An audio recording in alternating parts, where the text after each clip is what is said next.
realism of the film. Because we talked.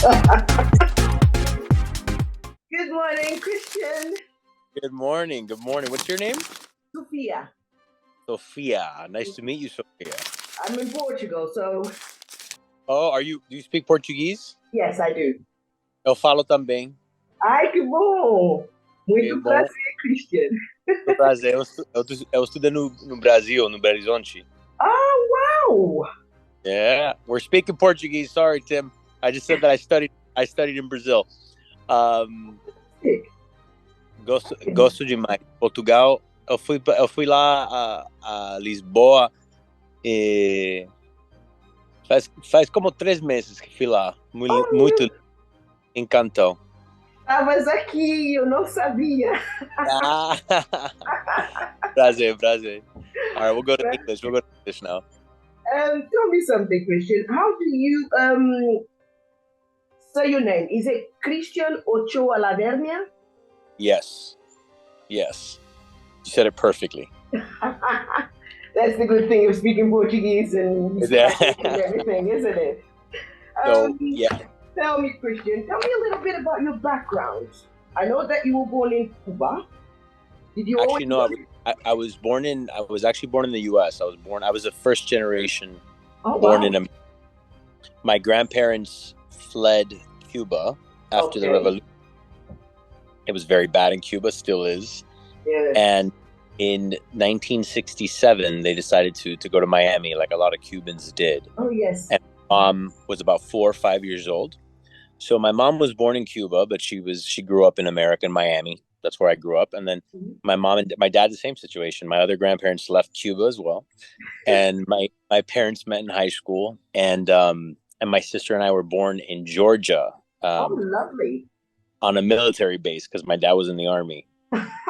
Yeah. Oh, I'm trying to understand things a little. But funny enough, like I was born in America, but then I spent the first 4 years of my life in Germany because my dad was stationed in the army in Germany. Yeah. So I'm the first. My sister and I are the first American-born Cuban American generation. Like a lot of people from my generation, a lot of people made that sacrifice and left Cuba, for a better life. Yes. So I was very lucky and fortunate that my grandparents did so because I get to have the freedom, which a lot of my cousins and family don't in Cuba, to pursue a life in the arts. Yes. It's a very fortunate, very blessed thing to be. I bet they are very proud of you these days. My grandfather has since passed, but I know that he would have been incredibly proud because he was who got me into films. Because my grandpa and I would watch movies every Friday, on the weekends, Friday, Saturday night. We'd stay up to like 12, 1 in the morning. Oh, wow. He loved action films with Bruce Willis and Arnold Schwarzenegger, and his favorite was cowboy western. Oh, okay. Brando. I love Brando. We didn't really watch the old films. I started watching older films later on with Brando, and because I love, if anything I ever try to emulate is Marlon Brando. Okay. My mother-in-law calls me the Cuban Marlon Brando, so that makes me happy. That's great. Yeah. Yeah. This is fantastic. Tell me, so when you were growing, was it acting? I know that you watched a lot of films, but did you always wanted to, when you were watching the movies, did you imagine being in one of them? Every single time. And I think even before I got into acting for real and taking it serious, whenever I would run, go work out, jog, or anything, my mind was always of me in a film. Always. I would always films in my head. And I had growing up, I had several passions, one of them being baseball, because I played baseball. I loved baseball. So there's a part of me that thought I was going to be a professional baseball player, but I had limitations, couldn't do it. Yes. So then, funny enough, I went to school and I didn't study theater or drama. I studied political science, and I got my degree in political science, and then I got my master's in international business. And I started working. I had a very good job, but I was very unhappy. I wasn't what I loved. And although I got to move around a lot, I went to Brazil for, to I was sent there because I spoke Portuguese and we were trying to get work for the World Cup and in 2014. And this Wow. is a long time ago. And, you know, I lived in Tennessee. I was traveling everywhere, but it wasn't what, you know, wasn't my passion. And I remember I lived in a very small town in Tennessee. And the only thing I could do is go to Walmart, this like big mega store, or go to the movie theater. So what I would do is go to the movie theater. And I think it was Mission Impossible Rogue Nation that I watched. And I drove home and I said, why didn't I do that? Like, that's what I always dreamt of. I should have done that. And then I drove. And are you there? I'm here. Can you? Okay, sorry. You came in and. Oh, there you go. I see you now. I went blank. I drove home that night and I called my mom and I said, what's the one thing you said that I should have always done with my life? She said, be an actor. I said, I'm going to do it.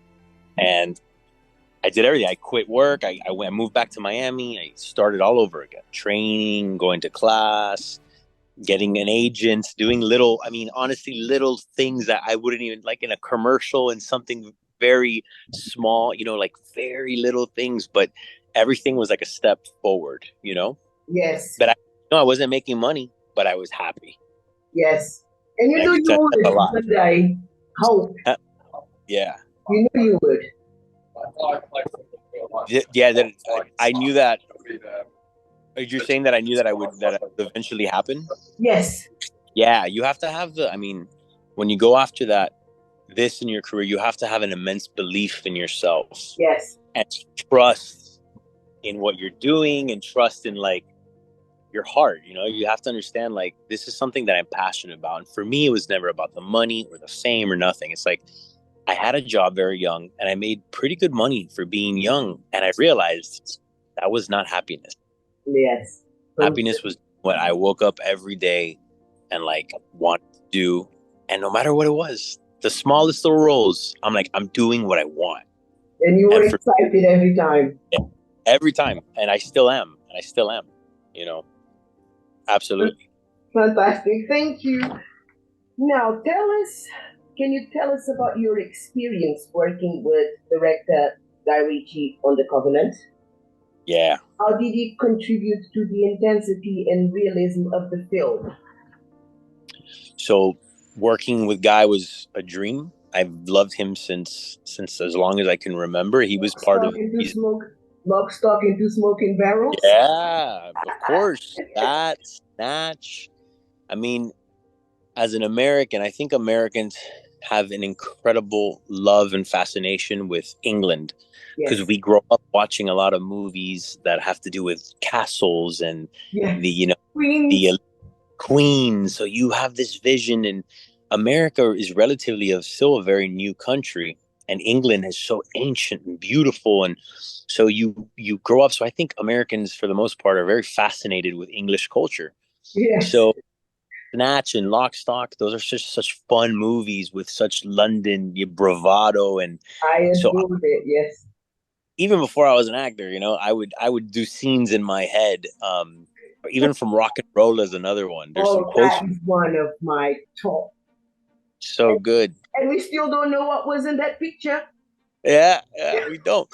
And it's funny because I would walk around before I was acting. There's a quote, and I forgot who the actor, but he's the old kind of gangster. And he would say, they ain't no school like the old school, and I'm the fucking headmaster. And I would just say that because I thought it was so cool. I would just say that. And so like in the craziest way, you know, you start off acting, it's hard. It's always hard. It's always a challenge, and you got to challenge yourself and audition and this and that. But if you were to tell me then that whatever many years later, I would be working with Guy Ritchie face to face on a Guy Ritchie film, and not just a Guy Ritchie film. It's like a Guy Ritchie film unlike any other. It's not like Snatch. It's not like Lock, Stock. It's set in, like you said, realism and intensity. And the way he kept that going was he's a very intelligent man. He knows everything about everything. Like, if not everything, a little about everything, but he knows a lot. And he's a teddy bear. He's a sweetheart, but he's very intense too. And I think he gets it. He knows what makes people, when you're watching a film, he knows what grabs the audience, right? So he was able to like on the spot say, hey, change the way you're doing that or say it like this. And in the moment you might be like, why am I doing that? And then you watch it, you're like, oh, I get it. Because like now as an audience member, I'm like, oh, that's what he was doing. Because now I want to know. Yes. I want to know what that character's purpose was. And then on top of that, we had a great team. His team is amazing. He's been working with for a long time. Max Keane, Ian Atkinson.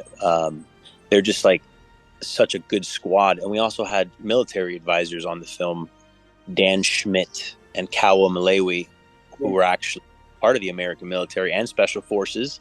Wow. And they're kind of giving us a lot of one thing, you know, I thought was amazing. There's a scene where I put an American flag. We're interrogating someone, and I put an American flag over his shoulder, and I say cheese, and we take a picture of him. And that happened on the day because Kawa said, so when we would do this in real life, we would throw an American flag over them and take a picture. So if they didn't cooperate, we could send that picture out to the Taliban and say, hey, this guy, you can't trust this guy. So it was like things like that added those moments of intensity. So it was a big collaboration of Guy, obviously being a genius, Kawa and Dan Schmidt being there on the day, every day, and our intensity, you know, as actors and knowing what kind of story we were telling, right? I've seen it twice. Huh? I've watched it twice. Oh, twice. Good film. It's a good. I'm very proud. Superb. Thank you. Ciao, ciao. Ciao, ciao. So tell me, what attracted you to the role of Edward in The Covenant, and how did you prepare for a character in the setting of Afghanistan? So I wish one day, I'm telling you, Sophia, one day there will be a time where I get to choose every character I want to play. But for this one was the luck, and it was opportunity, meaning luck, meaning being at the right place at the right time. Because honestly, I don't think if I still lived in America, I would have gotten this role, because they were casting in the UK, and I just so happened to be an American actor who is Latino, right? Because it's Eddie Lopez. So it was a mixture of just being ready, being at the right place, and luck, you know. So when I got the audition, originally it wasn't for Eddie, it was for Charlie Crowther, played by Sean Sagar, who absolutely crushed that role. He's amazing. And then I didn't hear anything for a while. So my team got back and said, hey, listen, what's going on? It's like, oh no, they casted, but there's this new character named Eddie, and they have a couple guys that go on for it. They're like, but if you can get the audition. I was in Miami visiting my family, and they're like, I was on a bike. I was exercising. I was out on a bike, and my manager called me, and he was like, hey, they said if you can get this tape by tomorrow morning, they'll put it in with the rest of the guys, right? And I said, I got off the bike, I went home, I went to like my local store to get a tripod for my phone camera to do the audition. I did it in my grandma's room. My grandma has a room in Miami that's like where she does all her puzzles and stuff. And a games room. Yeah, a games room. And the wall is like a purple pink color, right? So I'm doing my audition, like fuchsia pink background. I said, I got to do it, you know, like it is what it is. It has to happen. I see a light flashing. I'm sorry. And I did it, and I sent it in, and I want to say like 3 or 4 days before Christmas of 2021, wow. I heard that I got it. So really, it was an act of auditioning and getting in at the right time and like rushing to right place. But honestly, at the end of the day, I love that I got to play that character, because I think, you know, being an American and having a lot of American friends in the military, there's so many Latino Americans in the military. Yes. And in essence, like, because when you see a lot of American movies with Latinos, you know, they all talk like this with an accent, whatever. I'm Latino from America. I speak with a perfect American accent. So it's important to see characters that are Latino, that are, you know, honestly proud to be Latino. Like, I did as much in the film to show that I was Latino. Like, I had a cigar in my mouth. Well, I was going to say, do you smoke cigars, or you just had it there? No, I was smoking a cigar. I love cigars. part of my culture. I call it my cultural vice. No, I Yes, absolutely. one cigar. So I did what I could to portray that Eddie is this person, but at the same time, he's as proud as he is to be a Cuban, he's as proud as to be an American. Yes. So I thought it was important to show that, and what's interesting too is showing that he's intelligent. There's a scene where it's never kind of explained, but you can, John Kinley, Jake Gyllenhaal's character, asks, he's amazing. He asked me what was said when these two gentlemen were speaking in Arabic, and I with no context, but you can tell that Eddie understood some Arabic. He's an intelligent guy. He's been doing this for years. So, he's Latino, he's this, he's that, he's capable, he's smart, he's a rough guy. He's got Jake Gyllenhaal's back, and I think it was right hand. Yeah, his right hand. But I think it was really important to show that there are these kind of Latino Americans in the army that don't get portrayed too much on television. So to me, it was important to take that role and to really create a 3-dimensional character that really exists. And it was fantastic. The scene you're talking is when you were outside the car at night, wasn't it? Just you. Yeah. That scene was important because, like, oh, wait a minute. Eduardo Chow Chow's a little bit of an interpreter himself. Yes, exactly. So it's like, those elements are super important to characters, I think. But also, it's always important to me. I think that a lot of the roles I take on, I love playing character roles and completely becoming the character. Yes. But you have to bring so much of yourself into it as well. And I like finding the parts of myself that I think are important to highlight to the world. Yes, of course. A lot of Chow Chow was a lot of Ochoa. Yeah, Chow Chow. Eddie Chow Chow. Yes. Eddie Chow. The lights on. Oh, sorry. No. I'm light popping there. It keeps failing. I think when I speak, can you hear me? Yeah, perfect. Because when you speak, sort of goes a bit. Oh, that's weird. Maybe because it's on my phone. Is this better? No, I think it's because it keeps jumping from one voice to another. So sometimes we lose it. Yes. Critics have praised The Covenant as a superbly crafted drama.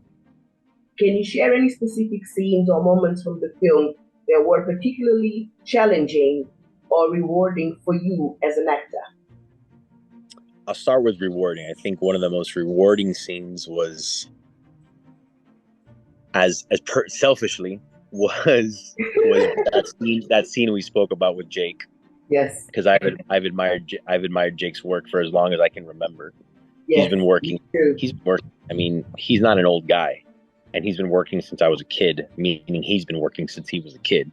Yes, and so I've just watched and admired him my whole life. So to have a moment with him that I got to be creative and artistic with someone I admired, that was beyond. That was super rewarding. Another rewarding thing was honestly getting to work with all these guys who became like my brothers. The coordination of the scenes, trying to make it like we all had to work hard to make it feel as realistic as possible, the way the special forces would actually handle situations, and just seeing everybody work and do their work in concert with each other was amazing. It's like you get chills because you like finish the scene, you're like, man, that felt real, And as far as challenging goes, I'd say that the most challenging part was some of just kind of physical stuff. Like I had to go up these stairs once, and the stairs were super steep. They were so big, one from another. And the thing is, you have the gun and you're aiming to make sure there's nobody there, so you can't look at the stairs. Like, oh my God, I hope I don't fall. Jake Gyllenhaal's in front of me. Dar Salim's behind me. I'm going to fall. But as far as that, it was just physical things that were funny and fun. The volume, Christian, the volume's gone. Oh, no. Can you hear me? Now I can hear, but Used to be. Okay, you Yeah. go going up the steep stairs? Yeah, no, going up the steep stairs, you can't. So I'm aiming my gun to make sure there's no enemies. So I Yes. can't look at the stairs. I have to climb slowly, and I got Jake Gyllenhaal in front of me. I got Darceline behind me. I'm like, if I fall and eat it right now, we're all gonna die. So, so, so I'm like, that was challenging. But as far as filming goes, scenes, character, it was all fun because Guy Ritchie has this kind of culture on his sets that are fun. Like there's sometimes you work on jobs where like every word on the script has to be said the way it's written. Yes. That can become challenging because sometimes as a human being experiencing a real experience, you don't say things exactly the way they're written. Yes. You whatever you feel in the moment, you might want to say differently. But that's how Guy is. It's like we show up and he's like, all right, let's do it like this. Let's do it like that. Let's change this. Hey, say this. Hey, chow chow, say it. Ready? Going on three, going on two, going on one. Say it. Boom. So like it's constant, like it's constantly moving. The momentum is there, and it feels real. That's real life. Like right, I don't know what I'm going to say next to you, but like this is the way we're You speaking, go with right? the flow. You go with the flow, and that's how he was. So it wasn't challenging at all. As a matter, that was rewarding too. I mean, rewarding, like hearing Guy Ritchie say action. Like, come on, that's amazing. Um, Definitely. yeah. So that was that. Yeah, challenging, not as much. Okay. Thank you. Um, in The Covenant, your character is the right hand man to John Kinley, played by Jake Gyllenhaal. How did you approach the dynamic between Eduardo and John? And what did you enjoy most about working alongside Jake? Yeah. So like I said, since Guy keeps things so fluid, it's not like, you don't show up, like it's not so strict or stringent. I kind of realized, so in the group, John and Chow Chow are kind of the older guys in the group. They've been doing this a long time together. So all the, Yes. younger guys, they mess with me. They're like, what do Chow Chow's always eating or whatever. Yeah. So instinctively instinctively as a character, and a lot of things, it's kind of funny because they weren't written, but there's a lot of moments that I found myself always having John's back regardless of what was happening, because he and I are like, we've been doing this years together. We've had each other's back. He's had my back. So that dynamic, we just built that kind of trust, and it's trust that's like not even spoken. There's nothing that's said like, hey, you're my right hand man. Well, But just to exactly. watch, yeah, it's watching the film. When you have your friend that you've been friends with for years, you have an unspoken language. You can understand each other's body language, and that's what I think John and I did so well without even speaking about it. It's just like instinctively, wherever he goes, I go. I got his six, he's got mine, So, meaning his six is back. I got his back. So that's how that was. And working with him was amazing. I mean, he's a masterclass, the way he's able to like create certain feelings. And I think the difference between theater and film, theater's big and you have to like express yourself. Film is all here, right? It's all in the eyes. And Jake is so good at telling the audience exactly what he's feeling. Yes. So, being able to watch that was just, I'm learning. Yes. I'm learning. To tell you the truth, one of the things I thought was that the whole covenant was a lot about reading the eyes, Yeah. wasn't it? It Yeah. was a lot of unspoken communication, I think. Yeah. It's a very, a heartfelt film. It was. It was. It was. I think it's essentially a love story, really. Um, it's a love story about and love, not in the sense of romance, but love in the sense of human beings. It's two men from completely different parts of the world and cultures doing what they can and risking their own life for each other. Yeah. And we can't forget Dar Salim, who played Ahmed. Fantastic, completely stole the show from everybody because he was Yeah. just so great at expressing those feelings with his eyes, with his smile, his light smiles. I mean, he really created this like character that you actually believed in, loved, rooted for. And that scene I had with Jake, I speak about the fact that he used to work with the Taliban. and it was a family business with heroin, but then you don't hate them for it because you're like, well, Exactly. like Cubans in Cuba, like they have nothing, so they do a lot of stuff that in America would be illegal, but in Cuba it's called resolviendo. You have to do what you got to do sometimes to Yes. feed the fam, you know. Yes. You got to do it. So it's like, are those evil people? You know, it's like an ethics question. Like, are they bad? But like, they're trying to protect, you know, like it's one of those things where it's like Dar was able to like be all those things and you still rooted for him. Mm-hmm.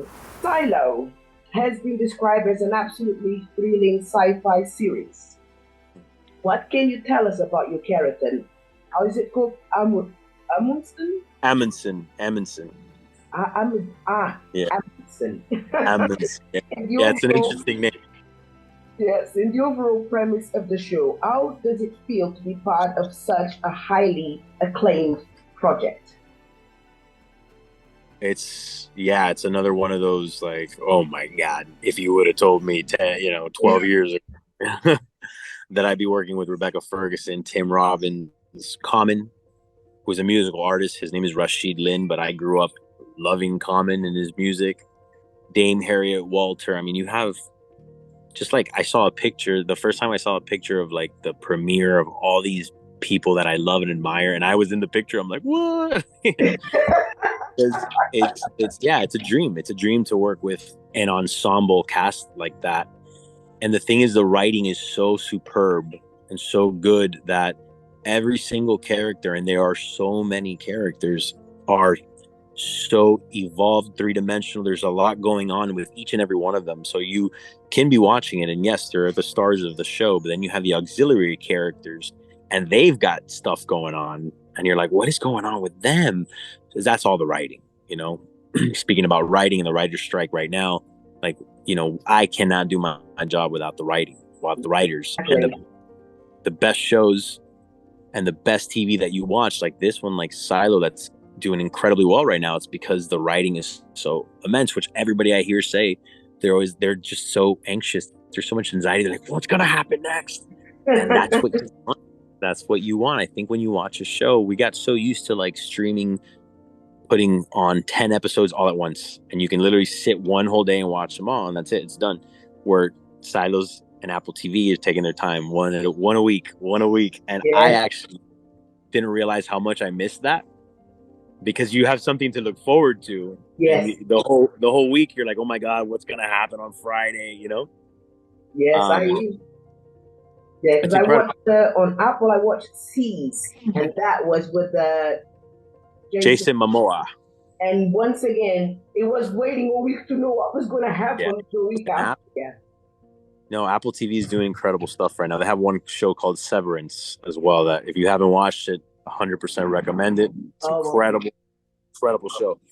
But and Amundsen, all I could say about my character is what's been shown already, so I can't go too deep into it. But what we do know about him is that there's there's a certain set of laws and orders and kind of a certain government that exists within this silo that's underground, and people live in it and they don't know why they live in it. So basically, Amundsen works for Judicial, which is a branch of the government within the silo that, you know, it's the judicial branch that looks over kind of the laws and make sure they enforce the laws.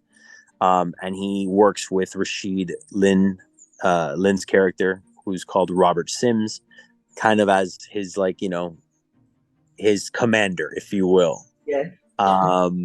In essence. And yeah, they're trying to figure out what's going on with the main character, Juliet, which is played by Rebecca Ferguson. She's up to some things. She's trying to figure things out, and we're trying to figure out what she's trying to figure out. So that's all I can say about Amundsen. Huh? I haven't seen the show, but now I'm curious. No, it's there's a lot going on. There's so many storylines happening at once. And Rebecca Ferguson is just, she's so good. I mean, she can do anything. She's honestly, working with her has been one of the best experiences in my career. There's a movie she did called Dr. Sleep, and it was kind of like the sequel of The Shining from back in the day. God. And she can play good, bad, sweet, sexy, like everything all at once, and you're like, she's mesmerizing, and she's one of the best human beings. Like actor, you know, there's actors, but there's people that are literally like love humans, and she's one of those. So I was very grateful to work with her.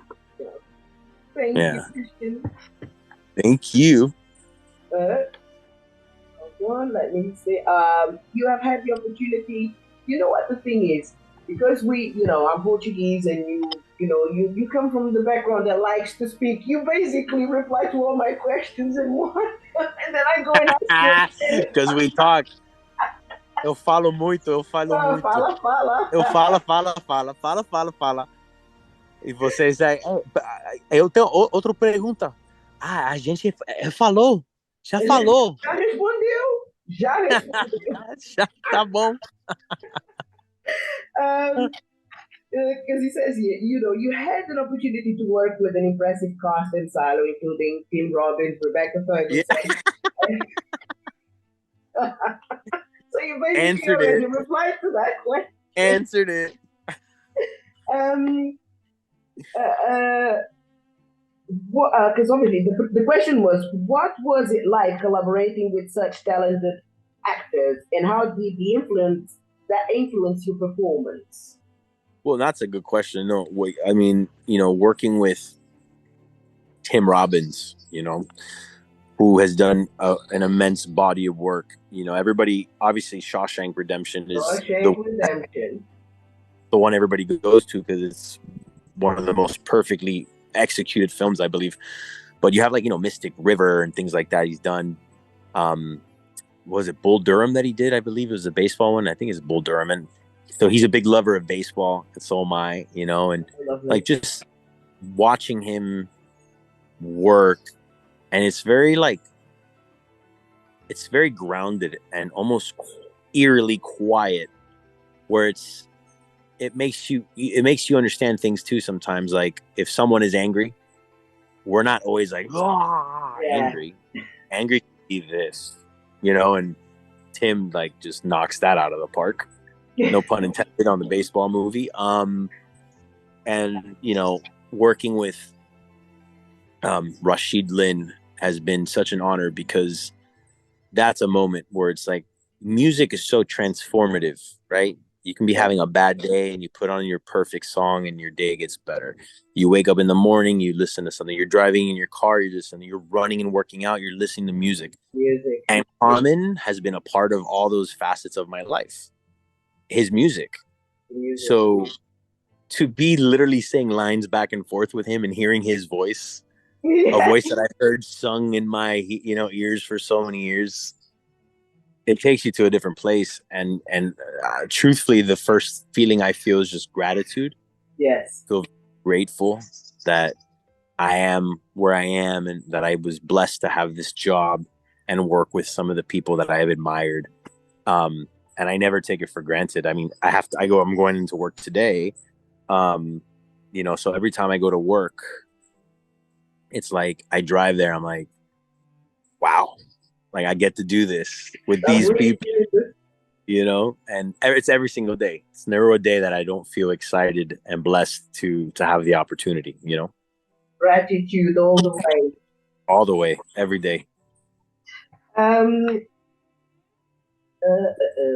What can viewers expect for the second season of Silo in terms of character development, plot twists, and overall excitement? Are there any specific moments or episodes you are particularly excited for the audiences to see? I can't answer that question. All I could say, unfortunately, because I love to, because I like to talk. Yes. All I could say is that we know that there is a season 2, because Apple TV announced it. And that, because the show hasn't finished, I can't say anymore. Okay. And I'm sorry. And I'm sorry.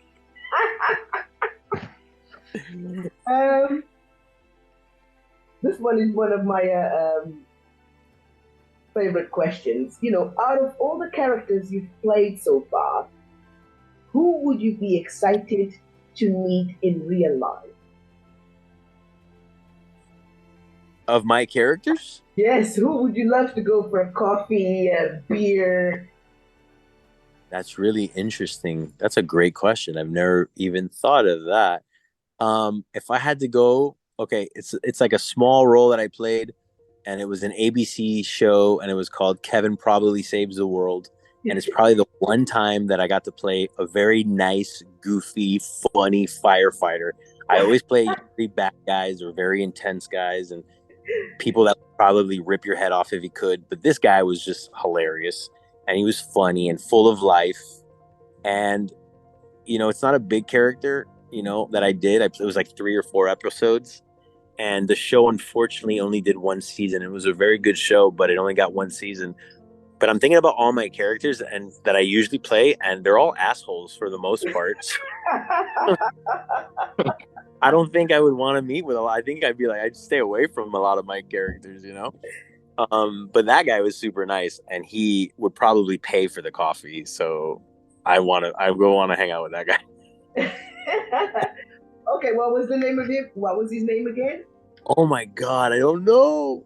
It was Brad, maybe? I don't know. The show's called Kevin Probably Saves the World. Okay, Kevin, I will have a look. Look it up. It's funny. Fantastic. That's funny. It's like I had a few sort of fun facts to go, quickly through with you. To see if you can tell me if it is true or false. Yeah. So I'm gonna read what I've got here, but I'm gonna let me see. It says here that you're really boring, that you don't like any extreme sports, you don't climb any mountains. Okay, that's false. I extreme sports, no. Like, I don't want to jump out of planes. For sure, I don't want to jump out of planes. And I got scuba certified to go scuba diving. I did it just to confront my fear. But, like, I don't want to do it again. It's fine. I did it. I'm done. But I love sports. I love baseball. I love football, American football, basketball. I love climbing. Like, I've done a lot of rock climbing, not physically, but like there's gyms, there's gyms you can go to. Like, I love that stuff. But no, I think, like, if God wanted me to be in the ocean, he would have made me a fish, And if he wanted me to and if he wanted me to fly, like jump out of a plane, he would have made me a bird. So, I like it I like doing sports here on the ground. Okay. That's okay for me. So, I mean, there's true and false. I think that's fair. False in it. A little bit.